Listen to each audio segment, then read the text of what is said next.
The morning air in Harlan Creek, Tennessee, carried the smell of wet soil and diesel fuel, the kind of smell that old Earl Dawson had known his entire life. It was the smell of work, of early mornings before the sun had fully committed to rising, of hands wrapped around a thermos of black coffee while the world was still dark and quiet and honest. Earl stood at the edge of his front porch, 71 years old, wearing the same pair of faded denim overalls he'd worn 3 days in a row. His boots were caked with red clay from the previous afternoon when he'd spent 2 hours trying to fix the irrigation pipe that ran along the east side of his property. He hadn't fixed it. His knees had given out before he could finish, and he'd sat down in the mud for a while, looking up at the sky, letting the ache pass through him the way it always did now, slow and stubborn, like bad weather that refuses to move on. The farm was called Dawson Acres, though nobody had called it that in years except Earl himself. It covered 42 acres of rolling Tennessee land, good land, deep soil land, the kind that had once produced enough soybeans and corn to keep a family fed and financially stable through multiple generations. The farmhouse was a 2-story white structure with a sagging porch railing, peeling paint along the south wall, and a weather vane on the roof that hadn't turned properly in 6 years. Behind the house sat a large red barn that had faded to the color of dried brick, 3 smaller outbuildings, and at the far back of the property, partially hidden by a row of old oak trees, a steel-sided galpow, a large industrial workshop that Earl kept locked with a heavy chain and padlock at all times. Nobody in Harlan Creek knew what was inside that galpow. Most people assumed it was full of junk, old machinery, broken equipment, the accumulated debris of a man who'd lived too long and held on to too many things. The kind of building you'd need a whole week and a dumpster to clean out properly. Earl didn't correct that assumption. He picked up his thermos from the porch railing and walked slowly toward the old tractor parked at the edge of the dirt path that connected his property to County Road 7. The tractor was a 1978 Ford 5600, a machine that had been red once, back when Gerald Ford was president and Earl was in his mid-20s and strong enough to throw hay bales like they weighed nothing. Now the tractor wore its age openly. The hood was streaked with rust the color of dried blood. One of the rear mudguards had been cracked and repaired with sheet metal and bolts so many times that it had taken on the appearance of a patchwork quilt. The seat had been recovered with a piece of black tarp held down by wire ties. The exhaust pipe had a bend in it from an incident Earl no longer fully remembered, but the engine ran. That was the thing people always forgot to mention when they laughed at it. The engine ran. Earl had rebuilt the carburetor himself 18 months ago, replaced the fuel injectors, reseated the valves, and tuned the timing until it hummed with the low, confident rumble of something that had made peace with what it was and intended to keep going, regardless of anyone's opinion. He climbed up with some difficulty, his left knee popping as he settled into the tarp seat and started the engine. It caught on the second turn, as it almost always did. He let it idle for a moment, listening, the way a doctor listens to a patient's breathing, attentive, experienced, reading information in the sound that wasn't available to anyone else. Satisfied, he began driving slowly down the dirt path toward the backfield where he planned to turn the soil along the north quadrant. He didn't make it 10 yards before he heard the trucks. 3 of them, black, brand new, the kind with chrome wheels and tinted windows that cost more than most people in Harlan Creek earned in 2 years. They rolled down County Road 7 in a tight convoy, slowing as they reached the entrance to the adjacent property. The property that until 14 months ago belonged to the Whitfield family, who had farmed it for 3 generations before the youngest Whitfield son decided that farming wasn't a life he wanted and sold everything to a development company called Colton Land Holdings, LLC. Bradford Colton stepped out of the lead truck. He was 53 years old, 6 feet tall, and built like a man who had once been athletic and had replaced the muscle with expensive clothing and the kind of confident posture that comes from never being told no for very long. He wore dark jeans, leather boots that had never touched actual soil, and a fitted gray jacket over a white shirt. His hair was silver at the temples and perfectly styled even at 8:15 in the morning. He wore a watch that caught the light when he moved his hand. He was accompanied by two men, younger, in polo shirts and khakis, each carrying a clipboard, who Earl had come to understand were his assistants or surveyors, or some combination of both. They had been coming to the Colton property regularly for the past 6 weeks, walking the land, taking measurements, driving stakes into the ground, and marking them with orange flags. Bradford looked across the fence line at Earl's property with the expression of a man reviewing a problem that he was about to solve. Then he saw the tractor. He stopped walking. He tilted his head slightly, and then he smiled, not the polite smile of a neighbor, but the amused smile of someone who has just seen something that confirms what they already believed. "That thing actually still moves?" Bradford called out, loud enough that both his assistants heard and understood they were expected to react.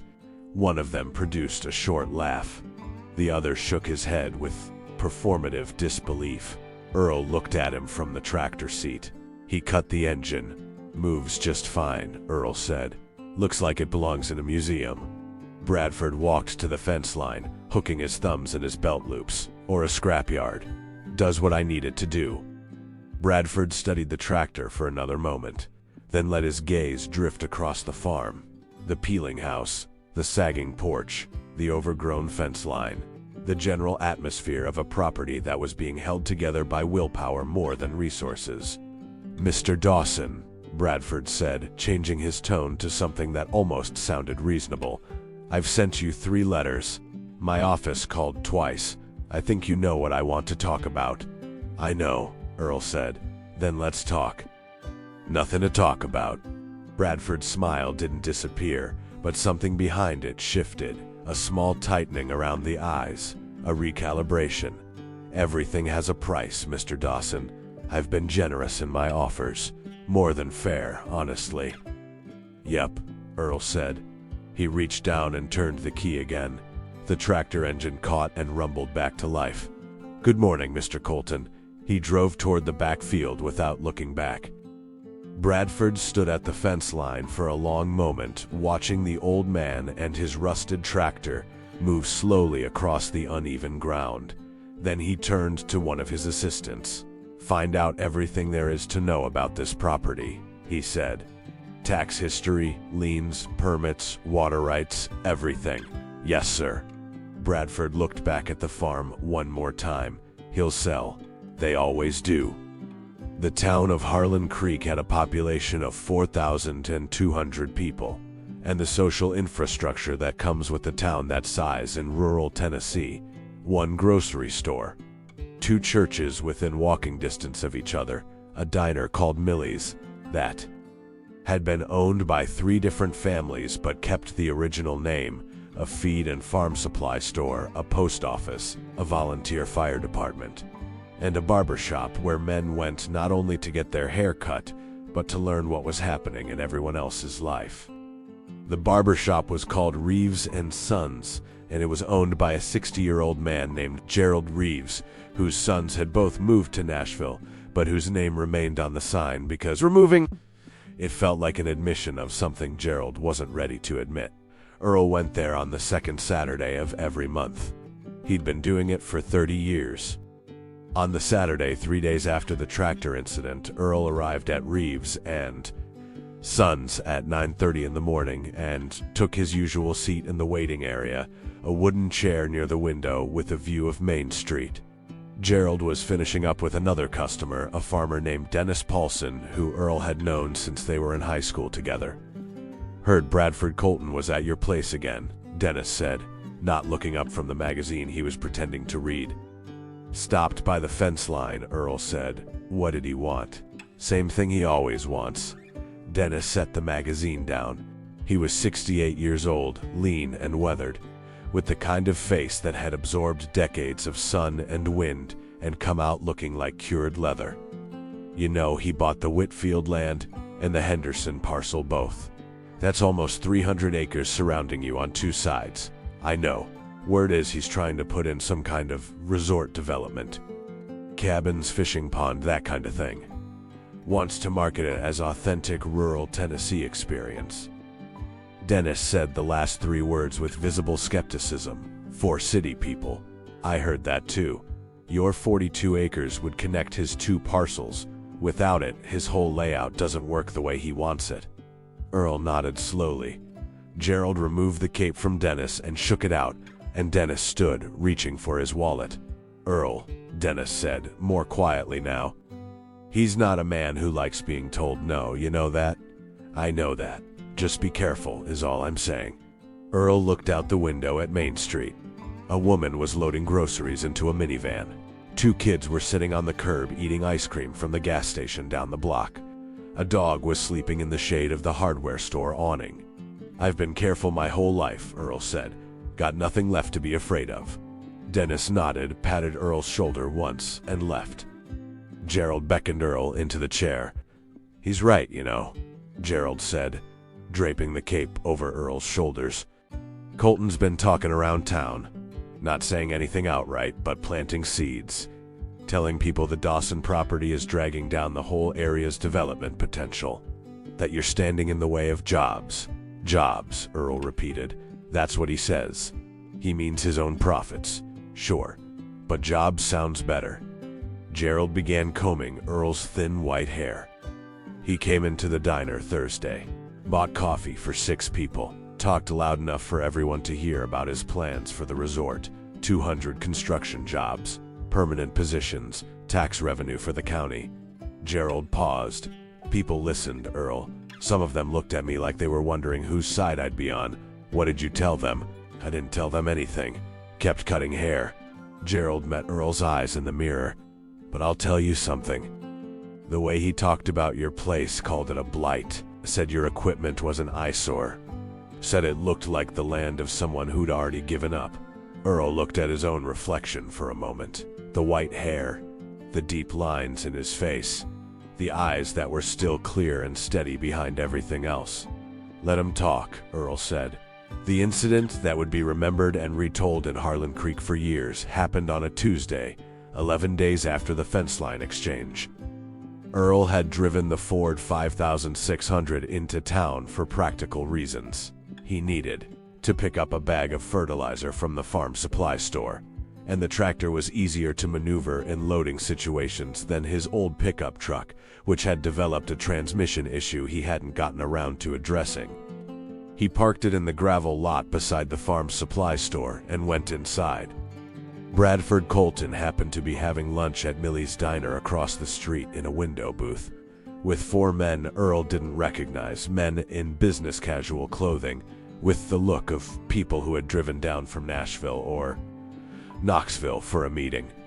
When Bradford looked out the window and saw the old Ford 5600 sitting in the farm supply lot, he said something to his table companions, and 2 of them turned to look, and there was laughter.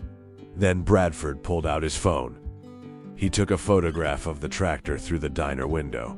Earl didn't see this happen. He was inside the store, talking to the owner about a delayed fertilizer shipment. But 3 people who were at Millie's saw Bradford take the photo. And within 48 hours, that photograph appeared on Bradford's personal social media account. Posted publicly, with a caption that read, "The future of rural Tennessee is waiting, but some people are still living in 1987. Time to move forward, Harlan Creek. Hashtag Colton Land Holdings. Hashtag Tennessee Growth." The post received 263 likes. Several comments laughed. Several others asked about the resort project. Someone from Harlan Creek tagged a friend with a laughing emoji. Earl didn't have social media.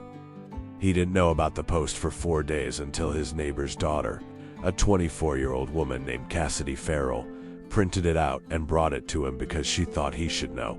Earl read it standing at his kitchen table. He set it down. He made himself a cup of coffee. He drank it slowly, looking out the kitchen window at his land, the back field, the old barn, the row of oak trees, and beyond them, the roof of the steel galpao catching the afternoon light. Then he folded the printout neatly, put it in the kitchen drawer, and went back outside to finish his work. He said nothing about it to anyone. But that night, sitting in the dark on his porch, listening to the frogs and the distant sound of a truck on the highway, Earl Dawson made a decision that he had been postponing for a long time. A decision about the Galpao, about what was inside it, about when it was time to stop waiting and let something become what it was always meant to be. He didn't make the decision out of anger. He made it because Bradford Colton's laugh had clarified something for him, had made obvious what Earl had suspected for a while but hadn't yet fully accepted. The time for waiting was over. Earl Dawson had not always been alone. There had been Margaret Louise Dawson, née Hartley, who had been his wife for 39 years, before a stroke took her quietly on a Sunday morning in April, 11 years ago. She had been 63 years old. They had been sitting in the kitchen eating breakfast, and she had set down her fork and looked at him with a slightly confused expression, and then she was gone, just like that. No warning, no prolonged illness, no final words that anyone had time to prepare for. There and then not there. Earl had not fully recovered from that. He didn't think he was supposed to. There had also been a son, Robert Allen Dawson, who was 44 years old now and lived in Phoenix, Arizona, where he worked as an engineer for a construction firm and had a wife named Susan and 2 daughters who Earl had met twice, at ages 4 and 7, and who were now teenagers he wouldn't recognize if he passed them on the street. Robert called on Christmas and on Earl's birthday, and sometimes on other occasions when guilt apparently won out over inertia. The calls were polite and uncomfortable and ended with the same unspoken acknowledgement that they were 2 people who had once been close and had allowed distance, in all its forms, to make them strangers.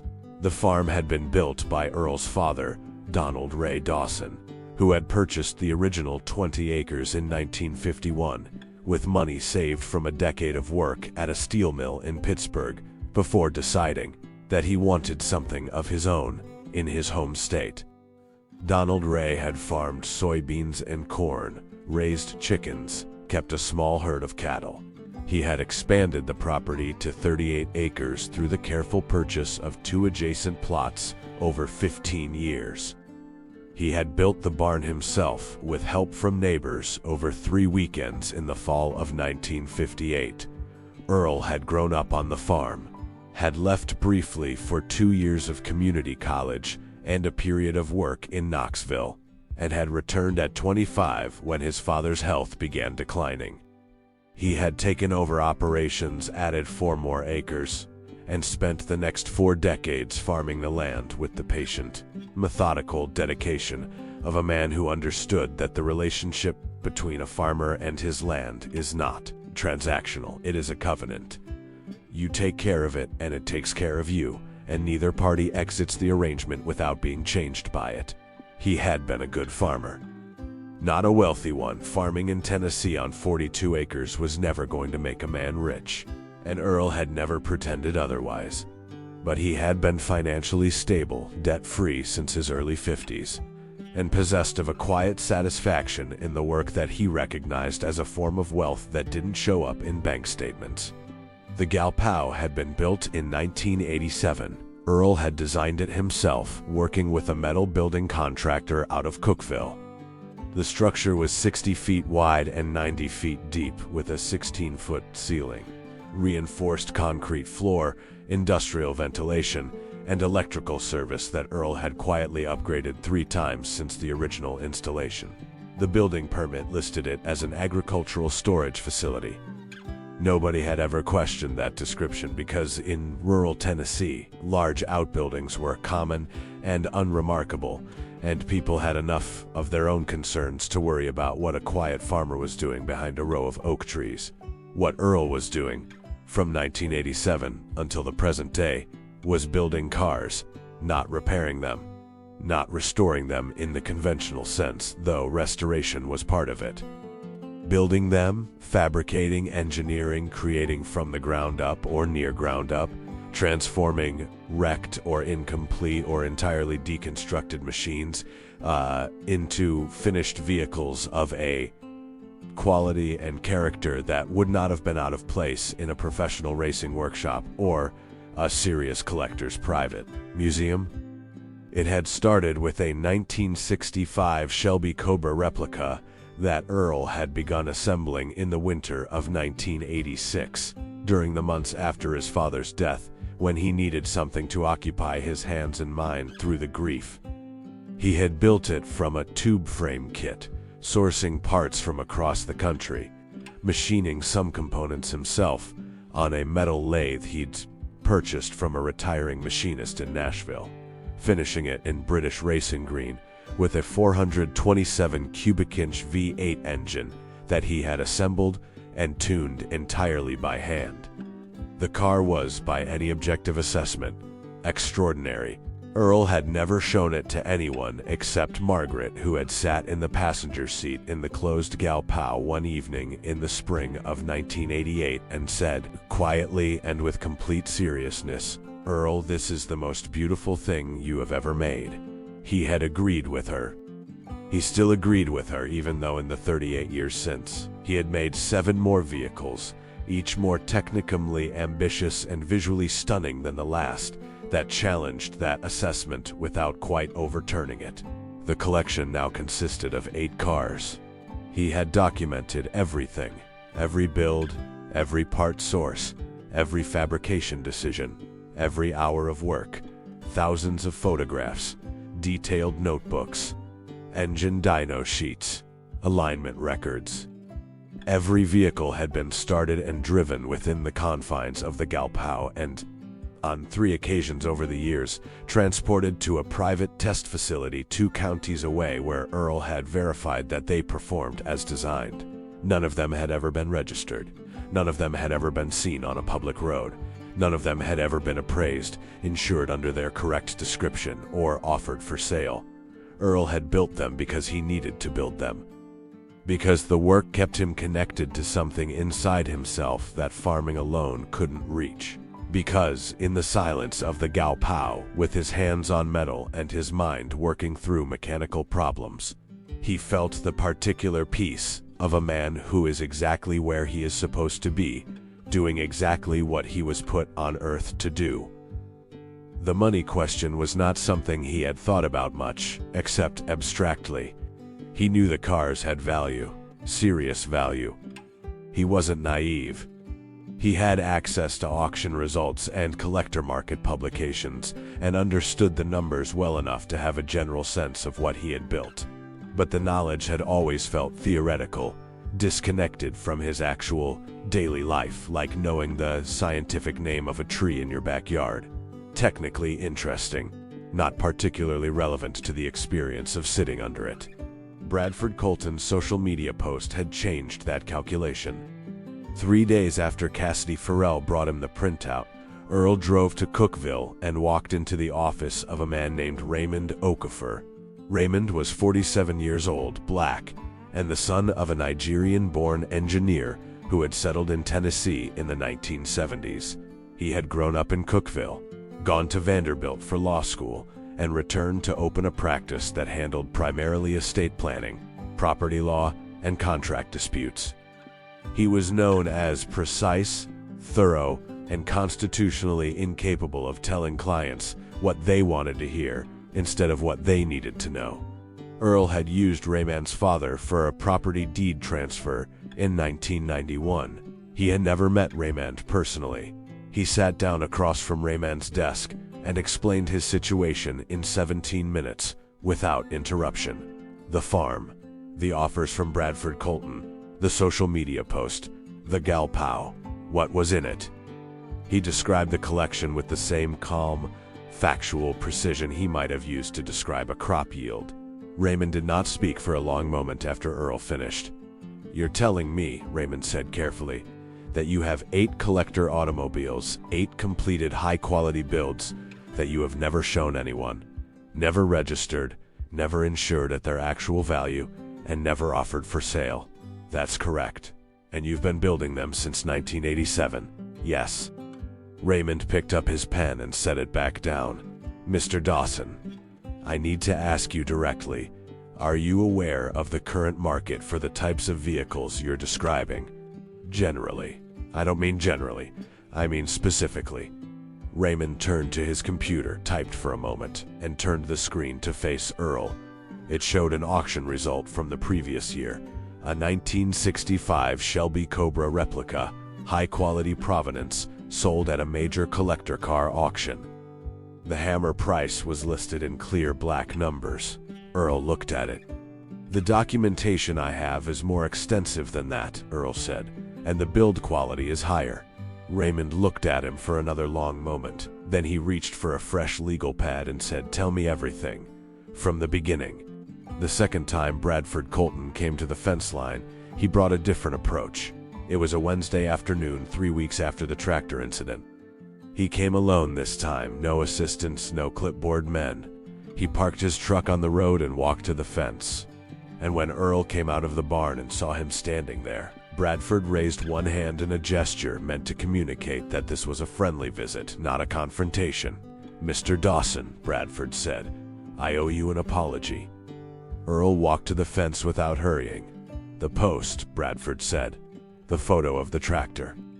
It was meant to be lighthearted, but I understand how it could have come across differently. I should have been more thoughtful." Earl looked at him. "I'd like to start over," Bradford said. "Have a real conversation, as neighbors." He extended his hand over the fence. Earl shook it, because Earl had been raised to shake hands when they were offered. "I have investors coming down from Nashville next month," Bradford said. "They want to see the full project scope, the Whitfield parcel, the Henderson land, and ideally a sense of where this last piece fits in." He nodded toward Dawson Acres. "I'm prepared to make a very serious offer, Mr. Dawson, above market by a substantial margin, enough to change your life." "My life doesn't need changing," Earl said. Bradford smiled with patient effort. "Everyone's life can be improved by financial security. I have financial security." Bradford glanced at the peeling farmhouse, at the cracked fence posts, at the general state of the property, and the glance communicated everything he thought about that statement without requiring him to say it out loud. "That tractor," Earl said suddenly. Bradford looked at him. "The one you put on the internet, the one you called an eyesore. Like I said, I apologize for. That tractor has a rebuilt carburetor, new injectors, reseated valves, and a timing adjustment I made myself 18 months ago. She starts on the second turn every morning, and she'll be running long after both of us are in the ground." Earl paused. "A thing doesn't have to look new to be worth something, Mr. Colton. Some things take more understanding than a glance." Bradford held his smile. "Of course. The farm's not for sale," Earl said. "Not now. Maybe not ever. But if that changes, you'll hear from my attorney." He turned and walked back toward the barn. Bradford watched him go. The patience in his expression had developed a hairline crack in it, small but visible if you knew where to look. He got back in his truck and drove away.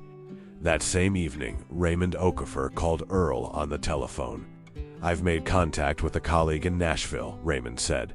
"A man named David Strickland. He handles high-value collectible transactions, art, automobiles, real estate. He wants to come see the collection." "When?" He suggested next Thursday. "That work for you?" Earl looked out the window at the darkening property, at the oak trees, at the roof of the Galpao. "Thursday works," he said. Raymond's voice had a quality in it that Earl recognized as the man choosing his words carefully. "I want to prepare you for something. When Strickland sees what you have, when he actually sees it, things are going to move quickly. People in this world don't sit on opportunities. Are you ready for that?" Earl thought about Bradford Colton's face at the fence line, about the social media post, about the 38 years of silent work in a locked building behind a row of oak trees. "I've been ready for a long time," Earl said. "Just wasn't time yet."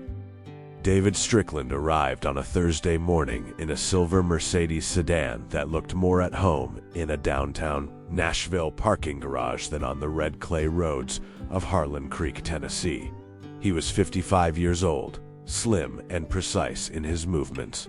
with close-cropped gray hair, and the kind of eyes that assessed value automatically and continuously. The way a musician's ears automatically assess pitch. He wore a light sport coat over a blue shirt, no tie, and leather loafers that he did not seem concerned about getting dirty. He arrived alone. Earl met him at the edge of the property and walked him to the house for coffee before they went to the Galpow. This was important to Earl, the sequence mattered. David Strickland, to his credit, seemed to understand this without being told. He accepted the coffee, sat at the kitchen table, and asked Earl questions about the farm, about his father, about when he'd developed his interest in engines. He listened to the answers with genuine attention. "My father was a machinist," Strickland said, wrapping both hands around his coffee mug. "Pittsburgh, then Detroit. He could look at a piece of metal and tell you how it was made just from the surface finish. He would have loved to meet you." "What happened to him?" Earl asked. "Died in 2009, heart attack." Strickland looked at his coffee. "He never knew I ended up doing what I do. I think he would have found it slightly absurd, making a living convincing rich people that beautiful objects are worth paying for. He believed that was self-evident." Earl smiled. It was the first time he had smiled in this context, in front of anyone connected to what was about to happen, and it came from a genuine place. "He sounds like someone worth knowing," Earl said. "He was." They finished their coffee. Earl stood, and without any particular ceremony or announcement said, "Come on then." The walk to the Galpow took 4 minutes across the back of the property, past the old barn, through the row of oak trees whose roots had lifted sections of the ground into uneven ridges that required careful footing. The morning air was cool and smelled of earth and clover. A pair of mockingbirds called back and forth from separate trees. Earl produced a key ring from his jacket pocket and worked through the padlock on the heavy chain. The chain fell away. He pushed the large side door open. It moved on well-maintained rollers, smoothly without resistance, and reached inside to flip the light switches. The fluorescent lights inside came on in sequence, banks of them, illuminating the space from the far end forward. David Strickland walked in. He stopped. The silence lasted perhaps 15 seconds, which is a very long silence when two people are standing in a room together. The cars were arranged in 2 rows of 4, each with perhaps 8 feet of space between them, positioned on the polished concrete floor with the care of objects in a gallery. They were covered with fitted canvas covers, not cheap universal fit covers, but custom-made fitted covers with tied-down straps along the bottom, each one sized precisely to the car beneath it. The covers were clean, slightly dusty only at the tops, indicating that Earl maintained them, but had not recently uncovered the cars for any purpose. Between the 2 rows, a stainless steel workbench ran most of the length of the building. Tools hung on pegboards above it, in perfect order, every wrench, every socket, every specialty tool in its designated position, outlines marked on the pegboard in black, so that any missing item was immediately visible. A metal lathe occupied one corner. A MIG welder, a TIG welder, and a plasma cutter were mounted on a wheeled trolley against the back wall. A parts washer, 3 rolling tool cabinets, and a hydraulic lift completed the workshop section. The floor was spotless. The smell was metal and oil, and the faint ghost of exhaust from engines that had been run in this space over many years. Strickland walked slowly between the rows of covered cars. He reached out and touched the canvas cover of the nearest vehicle, lightly, the way you touch something you're not sure you've been given permission to touch. "May I?" he asked. "Go ahead." Strickland lifted the cover from the first car. He folded it back slowly, revealing the car from front to rear, a process that took almost 30 seconds, and which Earl watched with the expression of a man who has shown someone his work for the first time and is waiting for the response, not because he needs validation, but because he is genuinely curious how the work looks through another person's eyes. The car was a 1966 AC Cobra 427 Recreation, Earl's second build, completed in 1993. finished in a deep metallic blue that had required Earl to mix 3 separate pigment batches to achieve the exact shade he had seen in a magazine photograph in 1991. The body lines were perfect. Every panel gap was consistent. The chrome work, the exhaust headers, the roll bar, the door hinges was flawless. The interior was trimmed in black leather that Earl had hand-stitched himself over 2 months in the winter of 1992, working in the evenings after dinner, learning upholstery from a library book and from a retired saddle maker in Smithville who had agreed to teach him the technique in exchange for Earl repairing his tractor. Strickland crouched beside the car. He looked at the bodywork at eye level. He ran one finger along the lower door seam. He stood and opened the driver's door and looked at the interior without touching it. He looked at the instrument panel. He looked at the steering wheel. He looked at the engine under the hood for a long time without speaking. He replaced the hood and walked to the next car. He uncovered all 8 of them. The process took 40 minutes. He said nothing during it except occasional short questions. "This is your fabrication? And you machined these yourself? And what year did you complete this one?" And Earl answered each question briefly and accurately. When all 8 cars were uncovered, Strickland stood at the end of the row and looked back at them. And his expression was the expression of a man who has encountered something that has exceeded his considerable experience. "Mr. Dawson," he said, "I need to ask you a question, and I need you to answer it directly." "All right. Do you understand what you have here?" "Generally," Earl said. Strickland shook his head slowly. "Not generally, specifically." He walked to the first car, the 1965 Cobra, the green one, Earl's first. "This is not a kit build in the conventional sense. This is a hand-fabricated vehicle at a level of craft that I see, in my work, perhaps 3 or 4 times per decade. The fit, the finish, the mechanical integrity, the documentation you described, these are not amateur restoration qualities. These are the qualities of a master craftsman who has been working at the absolute limit of his skill for 38 years. He paused. "What you have in this building," Strickland said, "is a private collection that, properly appraised and presented to the right market, represents a value that I would estimate, conservatively, at between $4 and $8 million. Depending on provenance verification and auction conditions, the upper range could be significantly higher." The building was very quiet. Outside, a mockingbird called. "The Cobra alone, your first build, with your documentation and the quality I'm looking at, could achieve $700,000 at the right venue, possibly more.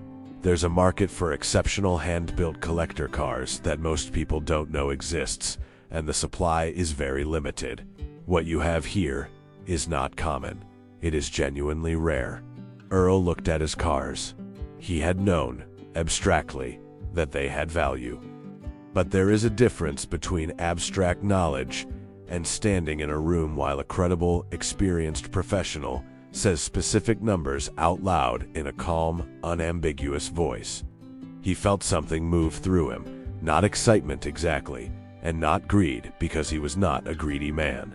It was more like a quiet vindication, the feeling of something being confirmed that you believed all along, but had never been able to prove to anyone else, including yourself. "I'm not looking to sell all of them," Earl said. "You don't have to. You could sell 2 or 3 and fund the rest of your life and this farm several times over." Strickland looked around the galpao. "Or you could establish a proper collection.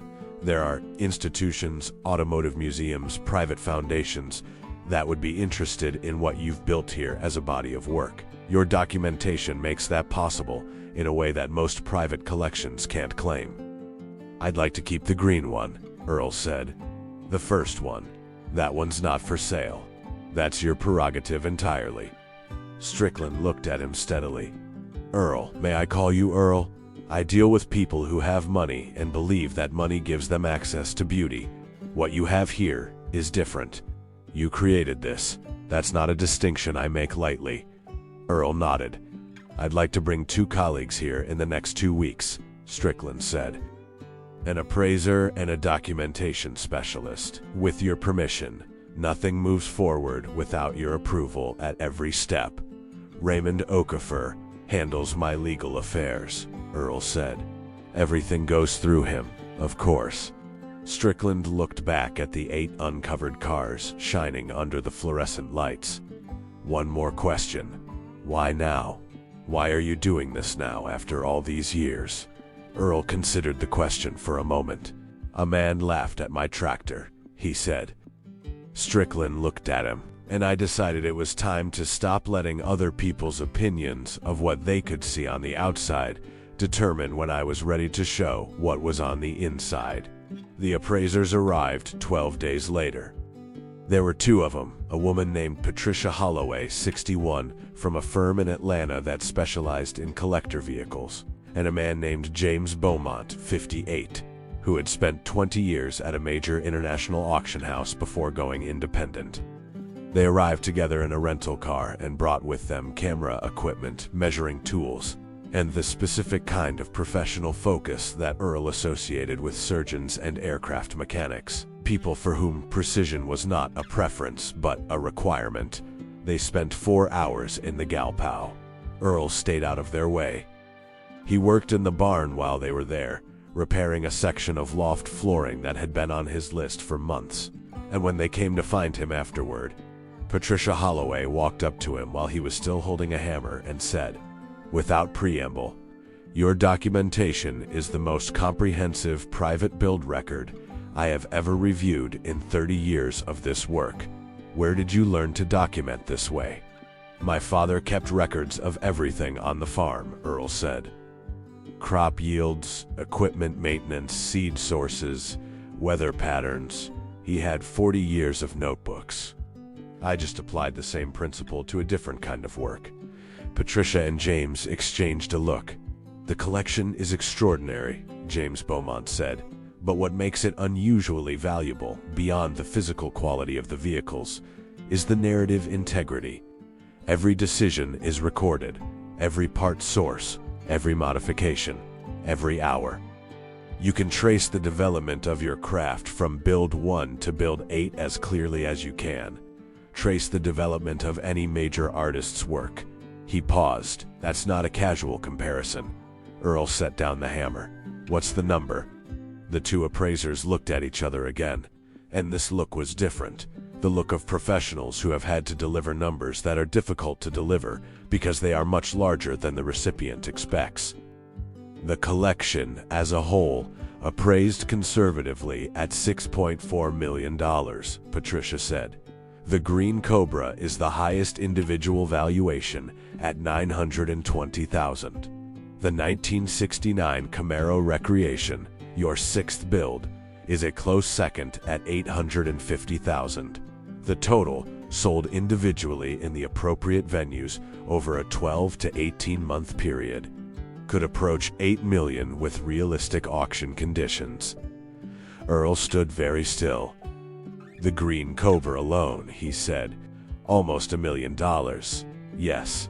He looked out through the barn door at the row of oak trees, beyond which the Galpao roof was visible above the canopy. He thought about the evening in 1986 when he had started the first build. His father had been dead for 3 months. The farm was his now, entirely, and the weight of that inheritance sat on him in a way he hadn't anticipated. He had gone into the old workshop one evening. There was no Galpao yet, just the original smaller building that he would later replace, and started sketching a frame design on a piece of graph paper, not because he had a plan, not because he had money to spare, but because his hands needed to work on something that wasn't grief. He had been 27 years old.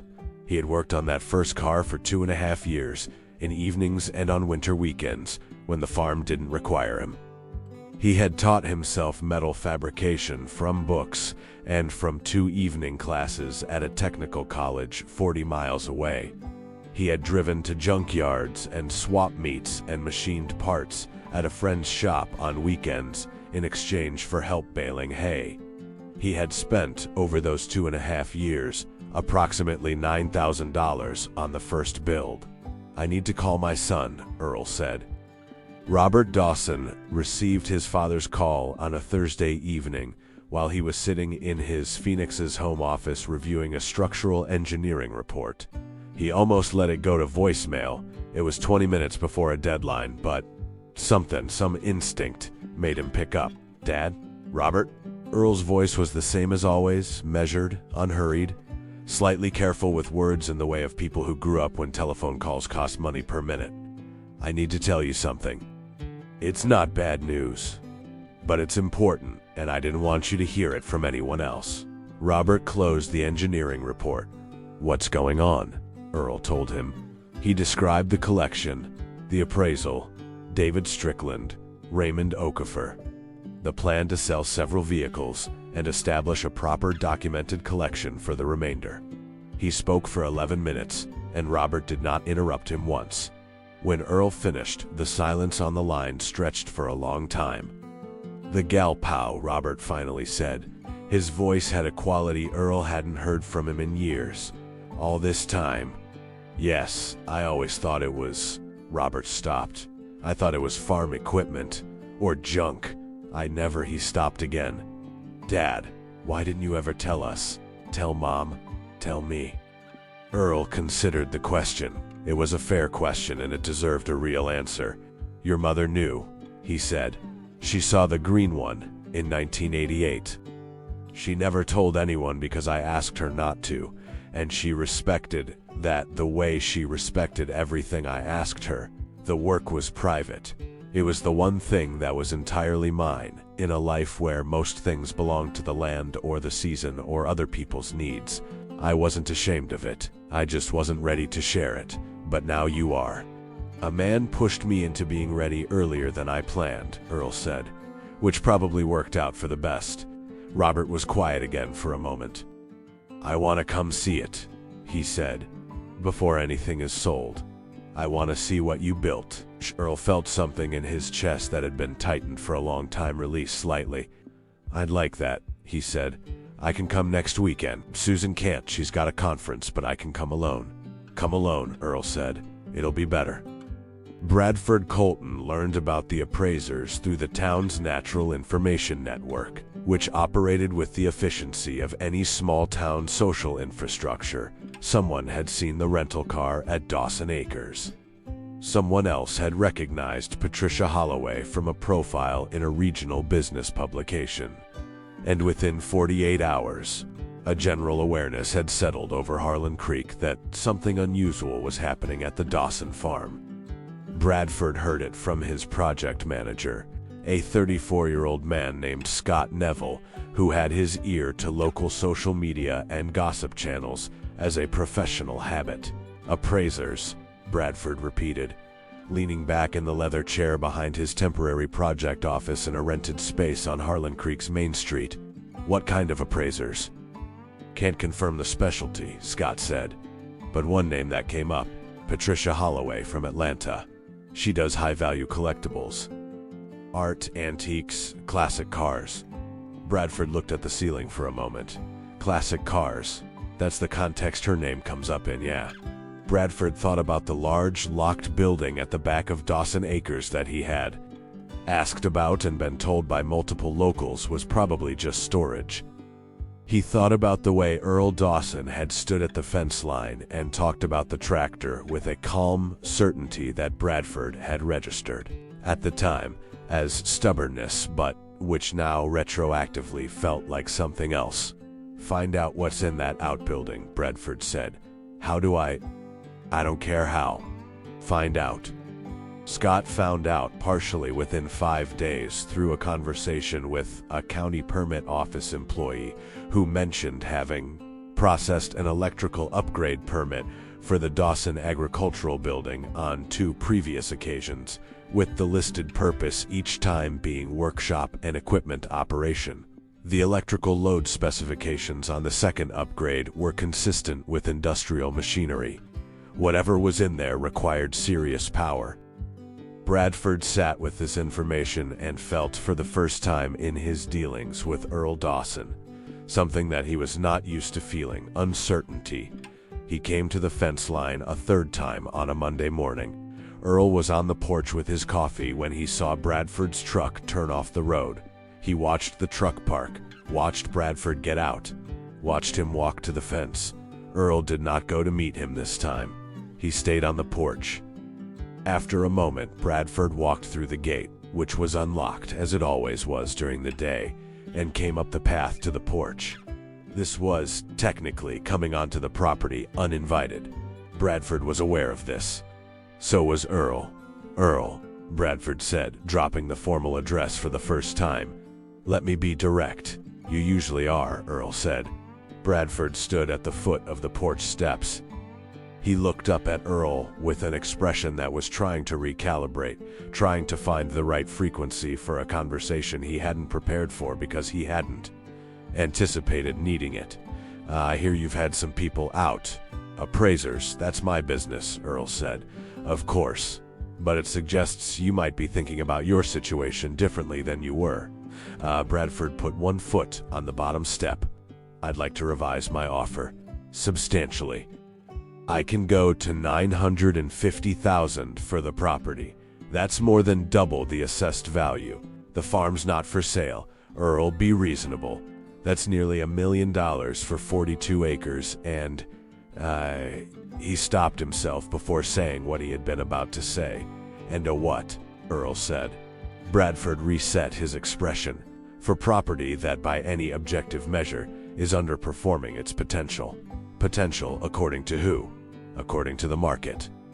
According to the development opportunity. According to you," Earl said, "because you want it for your resort." Bradford said nothing. "You posted a picture of my tractor on the internet and told the whole county I was an eyesore and a blight and an obstacle to progress." Earl's voice didn't rise. It stayed at the same measured cadence it always had. But Bradford heard something in it, a clarity, a settled quality like the moment a line goes taut. "And now you're standing on my porch steps telling me to be reasonable. The post was dealt with," Earl said.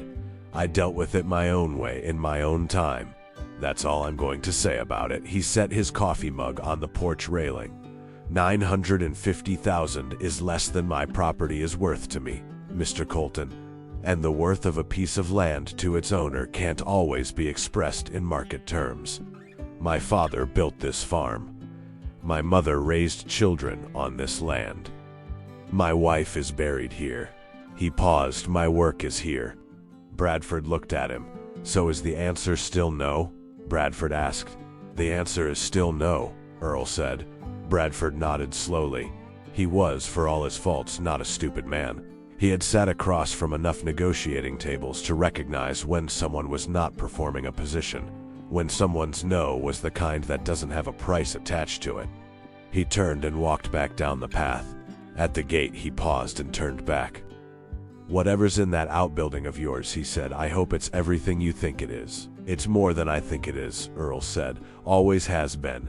Robert arrived on a Saturday morning. He was 44 years old, thinner than Earl remembered, with Earl's same gray-green eyes and none of Earl's patience, or so Earl had always believed. He drove a rental car from the Knoxville airport, and he was wearing jeans and a flannel shirt, not his usual attire. Earl suspected, but a choice, an effort, a gesture toward the version of himself that had grown up on this property. They shook hands on the porch, and then Earl pulled him into a hug that lasted longer than either of them expected. "You look old," Robert said. "I am old," Earl said. "The farm looks," Robert started, and Earl could see him searching for words that were honest without being unkind. "Old," Earl offered. "Like me, but still running." Robert smiled, Earl's smile, the one that came from the left side first. "Yeah." Earl made coffee and they sat at the kitchen table and talked for an hour. About Robert's work, about his daughters, about Susan, about Phoenix. Then Earl stood and said, "Come on." He took Robert out the back door, across the property, through the oak trees. When he unlocked the chain and pushed the Galpow door open, he stepped aside and let his son enter first. Robert walked in. The lights came on. He stood in the center of the space, turning slowly, taking in the covered shapes, the workbench, the tools, the metal lathe, the welders. He stood there for a full minute before Earl began lifting the canvas covers. Robert watched each car emerge without speaking. When all 8 were uncovered, he walked slowly between the rows. He stopped at the green Cobra. He opened the driver's door and looked inside. He crouched next to it the same way Strickland had. Unconsciously, the instinct to look at something at eye level when you want to understand it properly. He stood and turned to Earl. "Dad," he said. His voice had something in it that Earl recognized but had not heard from his son since Robert was a teenager, standing in the barn after a long day of work, looking at something his father had fixed or built and trying to find the right word for how it made him feel. "Why didn't you ever show me?" "I'm showing you now. I mean before, when I was growing up, when Mom was alive." Robert's voice had thickened. "I spent my whole life thinking you were just..." He stopped. "I thought the farm was everything for you. I thought you were the land and the crops, and that was it. I never knew there was." He gestured at the room around him. This was always here," Earl said. "Why didn't you tell me?" Earl looked at his son for a long moment. He had asked himself this question more than once in the weeks since he had made the decision to let things change. He had turned the answer over carefully, the way you turn a piece of metal in your hands to understand its shape. "Because I was afraid," Earl said. Robert looked at him with an expression of complete surprise. Earl Dawson was not a man who said he was afraid. Afraid of what? That if I showed you and you didn't care about it, something would change between us that I couldn't fix. Earl looked at the green Cobra, at the work of his hands over 2.5 years. The first physical evidence of something inside himself that he had discovered late and protected fiercely. "This was the truest thing about me, and I loved you too much to risk you thinking it wasn't worth much." Robert stood with that for a moment. "Dad," he said. I know what it's worth now," Earl said. "But that's not why I built it." The announcement didn't happen the way Bradford Colton or anyone else in Harlan Creek would have predicted. There was no press release, no public statement, no social media post in return for the one that Bradford had made. Earl Dawson was not, and had never been, interested in spectacle. What happened was simpler and more durable than spectacle. In mid-October, 3 months after David Strickland's first visit, a notice appeared in the regional automotive press, a small, trade-focused publication out of Nashville called Southern Collector, announcing that a private collection of exceptional hand-built automobiles would be offered at auction through a Nashville-based auction house over 2 sessions in the spring. The collection was described as the work of a single craftsman, spanning 38 years. And the documentation was described in terms that prompted 17 serious collector inquiries within 48 hours of the issue going out. The notice gave the craftsman's name as Earl Dawson of Harlan Creek, Tennessee. It did not mention Bradford Colton. It did not mention a rusty tractor. It mentioned nothing except the work and the man who had made it. In Harlan Creek, the notice was discovered first by Cassidy Farrell, who had set a Google alert on Earl's name after the social media incident.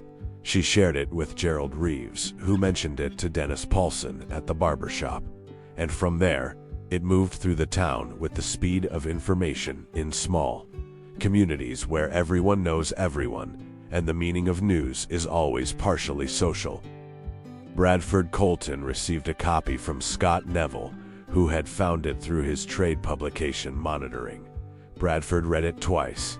He looked at the photographs accompanying the notice, selected images from the appraisal documentation, showing the cars from specific angles that revealed their quality without compromising their security. He looked at the estimated auction values listed in the article. He sat in his project office on Main Street for a long time. He thought about the fence line conversations, about the moment he had taken the photograph of the tractor, about the caption he had written. He thought about the aplomb with which Earl Dawson had walked away from him on every occasion, not with the aggressive dignity of a man making a point, but with the natural ease of someone who simply does not require external validation to know what they are worth. He thought about what he had assumed when he looked at the peeling farmhouse and the rusted tractor and the overgrown fence lines. He had assumed poverty. He had assumed desperation. He had assumed that the condition of the visible things communicated the truth about everything beneath the surface. He had been wrong in the particular way that arrogant people are wrong, not from lack of intelligence, but from an excess of certainty about the completeness of their own understanding. The first auction session took place the following April.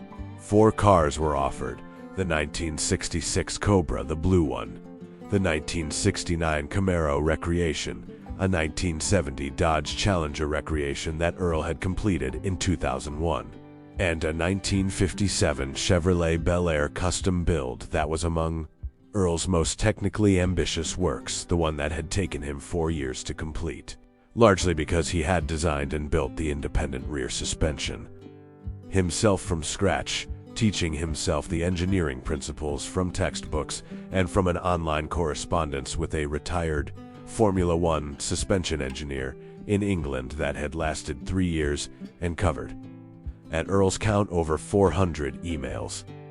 The auction was held in Nashville at a venue that regularly handled significant collector transactions. Earl attended with Raymond Okafor and David Strickland. Robert flew in from Phoenix. Earl had not asked Robert to come. Robert had called 2 weeks before the auction and said simply, "I'm going to be there." Earl had said nothing for a moment and then said, "All right, good." They sat in the second row of the auction hall.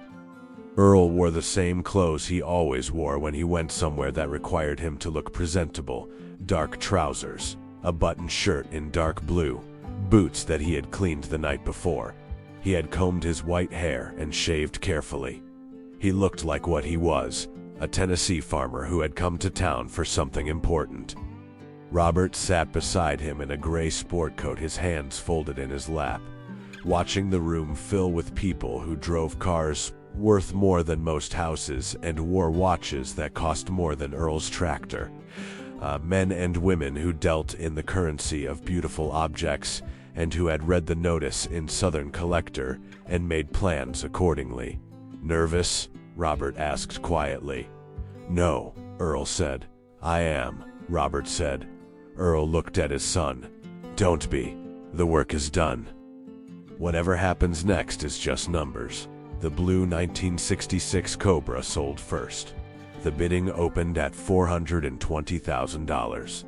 Earl watched the paddles go up around the room with the detached attention of a man observing weather he did not create and cannot control, but has spent a lifetime learning to read. The number climbed: 480, 520, 570, 600. A pause: 640. Another pause: 680. Hammer down at $730,000. Robert made a sound beside him, a short, involuntary exhale, as if he had been holding his breath without knowing it. Raymond, seated to Earl's other side, wrote the number on a notepad in his careful, precise handwriting and underlined it. The Camaro went next: $810,000. The Challenger reached $650,000. The Bel Air, Earl's most personal technical achievement, the one with the handmade suspension, the one that had consumed 4 years of evenings and weekends, was the final car of the session. The bidding was slower, more deliberate, the way serious money moves when it is being deployed by people who understand what they are buying and want to be certain before they commit. It climbed past 700,000, past 800, paused for a long moment at 860, then resumed with 2 bidders, a collector from Dallas and a representative bidding by phone on behalf of an unnamed buyer in Europe. The European buyer won at $940,000. The room was quiet for just a moment after the hammer fell, and then the sound of people resuming conversation filled the hall. David Strickland leaned forward from the row behind and put a hand on Earl's shoulder briefly without speaking. The total for the first session: $3,130,000 before fees. Earl sat with his hands folded in his lap. He looked at the empty stage where the cars had been presented. He thought about the evenings in the Galpao, about the smell of metal and welding smoke and oil. About sitting in the open driver's seat at the Blue Cobra the first time he started its engine, the deep, confident sound of a V8 brought to life by his own hands, filling the building. The vibration coming up through the frame and the seat, and into his body like something alive. He thought about Margaret, who would have been 63 years old if she had lived, who had sat in the passenger seat of the green one in the spring of 1988 and said it was the most beautiful thing he had ever made. He wished she were here. He wished it with the particular ache of a man who has been carrying an absence for so long that he has made a kind of peace with it, but who, in moments of significance, feels the weight of it return with complete freshness. She would have liked this, Robert said quietly, as if he had read the thought. She would have hated how much money people are spending, Earl said, and she would have loved every minute of it. Robert laughed, a real laugh, sudden and unguarded. Earl smiled, the left side first. The second auction session was scheduled for September. In the months between, things happened. Raymond Okafor filed 3 sets of paperwork that changed the legal and financial architecture of Earl's life in ways that would take effect gradually, but permanently.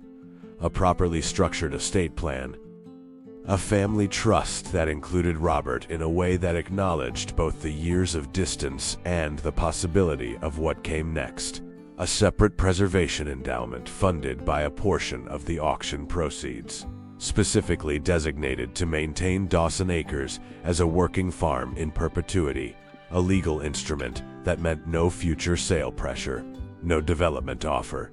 Number Bradford Colton or anyone like him would ever be able to leverage financial vulnerability against the land. The farm would remain the farm. Earl had the roof of the farmhouse replaced. He had the porch railing rebuilt by a local carpenter. He had the south wall repainted, not white, but a warm cream color that Margaret had once mentioned she liked when they drove past a house in Cookville. He fixed the irrigation pipe on the east side himself, this time with better knee pads and a more patient approach to the process. He did not buy a new tractor. The Ford 5600 ran fine. It always had. Bradford Colton did not approach Earl again after the Southern Collector notice appeared. His resort development project proceeded on the Whitfield and Henderson parcels, restructured around the absence of Dawson Acres in a way that his architects managed by redesigning the central access route. The project was smaller than originally planned. It was still a viable project, profitable most likely, in the way that Bradford Colton's projects generally were. But it was not the project he had envisioned when he had first stood at the fence line and looked across at the peeling farmhouse and the rusted tractor and decided that this old man was simply waiting to be bought out. Earl heard about the project's redesign from Dennis Paulson at the barber shop in October. He nodded when Dennis told him. "Doesn't bother you?" Dennis asked. "Why would it bother me?" Earl said. "Man has a right to build on his own land. He gave you a hard time." "He did." Earl looked in the mirror at Gerald Reeves, who was cutting with his usual focused calm. And he was wrong about what he could see on the outside, and right to be wrong because I wasn't showing him the inside. That's on me as much as it's on him. Dennis raised an eyebrow. "That's a generous interpretation. It's an honest one," Earl said. He saw a rusty tractor and a falling down fence and assumed that was the whole story. I could have corrected that assumption at any time. I chose not to for reasons of my own. Can't blame a man entirely for believing what you allow him to believe. Gerald Scissors paused for just a moment. "That said," Earl continued, with the faint trace of something that was not quite a smile but was close to it, "I don't imagine he'll be laughing at anyone else's equipment anytime soon." Gerald finished the pause and resumed cutting. Dennis looked out the window. From down the street came the distant sound of an engine, a well-tuned, low, confident rumble that paused at the stoplight and then moved on, and which Gerald and Dennis and the 2 other men waiting in the shop all recognized as the sound of a vehicle that was not like other vehicles, because it had been made with the particular care of someone who understood that beauty and function are not separate qualities, but expressions of the same commitment to getting something exactly right. It was Earl's truck, the old pickup, transmission finally fixed, passing on its way home. None of them said anything. They just listened until the sound faded. The second auction session happened as planned. The remaining 3 cars, Earl had kept the Green Cobra as promised, and also the 7th build, a 1963 Corvette Recreation that held a specific emotional memory he was not ready to release, sold for a combined total of $2,480,000. The full collection transaction across both sessions netted Earl Dawson, after fees and Raymond's commission and taxes, just over $4,200,000. He deposited it in a bank in Cookeville. He told no one the exact number except Raymond Robert and the Internal Revenue Service. He drove home in the old pickup, windows down, through the October evening, past the fields going gold at the edges and the sky doing what Tennessee skies do in the fall, turning colors that have no names in any language, only approximate descriptions that always fall slightly short. He turned down County Road 7, past the entrance to the former Whitfield property, where Bradford Colton's construction crews had been working for weeks. Continued past it to the entrance of Dawson Acres, where the newly repaired fence line stood straight for the first time in years, and the cream-colored farmhouse caught the last of the evening light in a way that looked, Earl thought, the way it had looked when he was a child and his father had just painted it for the first time. He parked the truck and sat in it for a moment. The Galpow was visible above the oak trees, its steel roof catching a last gleam of light. Inside, 2 cars remained, the Green Cobra and the Corvette. They would remain there.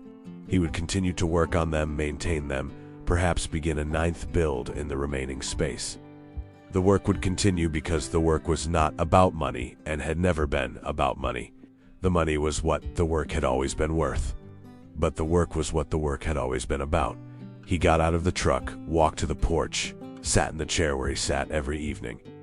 The frogs were starting up along the creek at the back of the property. A barn owl called from the old elm tree near the fence line. The air smelled of cooling earth and dried grass, and the particular sweetness of a Tennessee October evening that is impossible to describe to someone who has not experienced it and immediately recognizable to anyone who has. Robert would be coming for Thanksgiving. He had said so on the phone the previous week, said it not as a question or a possibility, but as a statement, a plan, something already decided. Earl had said good and meant it. He reached down beside the chair and picked up the thermos he had left there that morning. Cold coffee, hours old. He drank it anyway. The darkness came slowly, the way it does in the fall, gradually and without apology. The sky moving through stages of color that compress a whole day's transition into 40 minutes of extraordinary light. Earl sat through all of it, the way he had sat through all of it on this porch for decades, patient and quiet and present. He thought about his father, who had bought 20 acres with saved-up steel mill money and built something from it.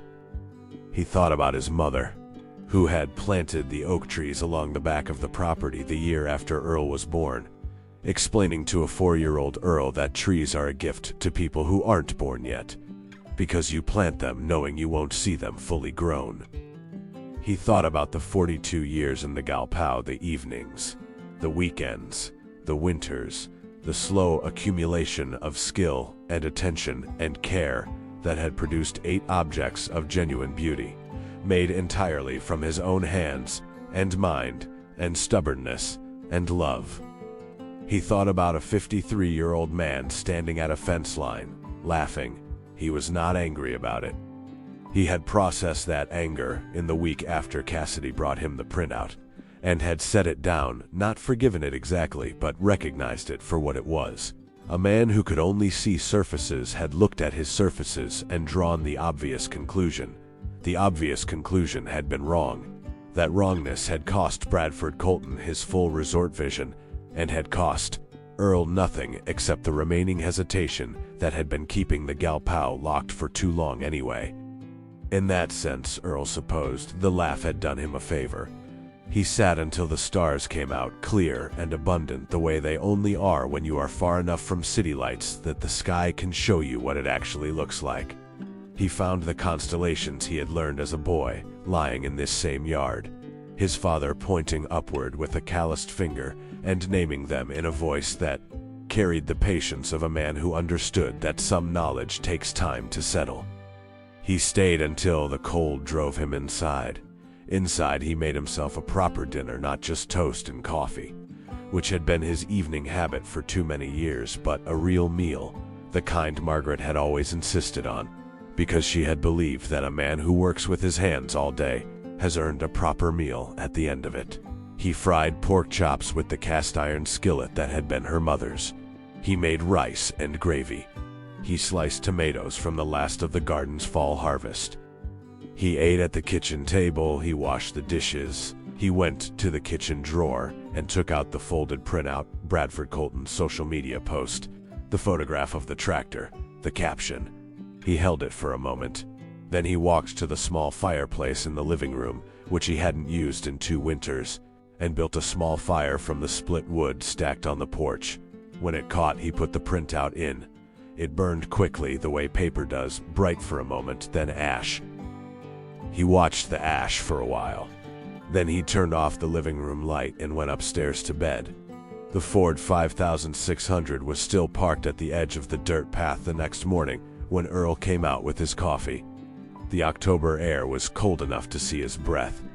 The sky was the color of pewter, with a thin line of gold along the eastern tree line where the sun was beginning to commit. He climbed into the tractor seat, the left knee popping the way it always did. He turned the key. The engine caught on the second turn.